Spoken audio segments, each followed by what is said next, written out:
Let's get more reaction on the crisis in North Africa and the Middle East. I'm joined now in the studio by Igor Khokhlov, who is expert from the Moscow-based Institute of World Economy and International Relations. Good to see you here in the studio with us, Igor.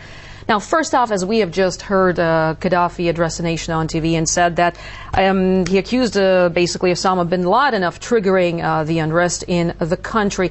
Let's take a look at the possible scenario of developments there. So how likely is it that Islamic radicals might actually seize power in the region?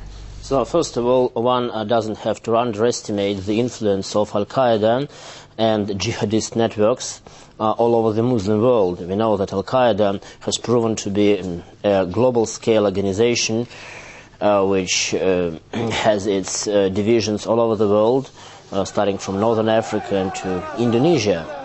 And of course, now when we have revolutions rolling over the Arab world, one country after another, some of those countries are pretty rich in mineral resources, rich in oil, gas, and of course hard cash.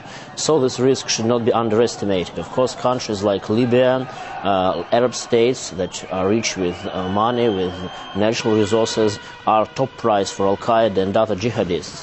One has to remember that back 10 years ago, Al-Qaeda that settled in Afghanistan, a very poor country with very limited financial resources, have proven to be deadly effective masterminding terrorist attacks all over the world. One can imagine the situation when a country such as Libya or Saudi Arabia or Bahrain, which are rich in their mineral resources, so these resources can easily be used by terrorists to stage unprecedented scale attacks. So this risk should not be underestimated, definitely. Right. Well, what we've seen recently in the Middle East is that there's been a chain reaction of events there, and the whole region is sort of wrapped in the unrest there. Do you think the uprisings could spread beyond the region?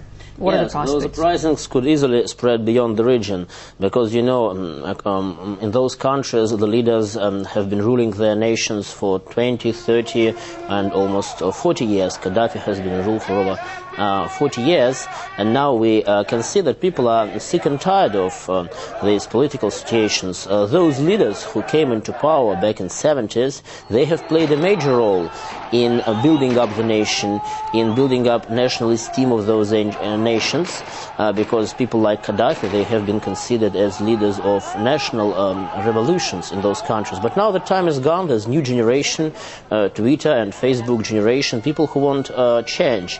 But the problem, and you know what we see now in those, Tunisia. Yep. Yes, but what we see now in those countries at this stage, those are not Islamist uprisings, because now the leading force are the young. It's not the radical Islamists. But you know, usually when you have a revolt and you have this kind of revolution, usually different kind of scammers, criminals try to capitalize on this situation. So this risk should not be underestimated, definitely. Absolutely. Well, Russia's Prime Minister Vladimir Putin, in his speech in Brussels, called on the Western nations to stop meddling in the Middle Eastern affairs.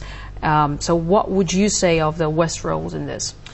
You know, Russian position towards the issue is very reasonable, and I find it pretty prudent. You see, many European countries, now we can see leaders of European diplomacy have started to fly all over the region, to Egypt and other countries of the region, trying to influence the situation. The problem is that many European countries and the United States, they still think in the terms of colonial times. They vastly overestimate the influence over the internal situation.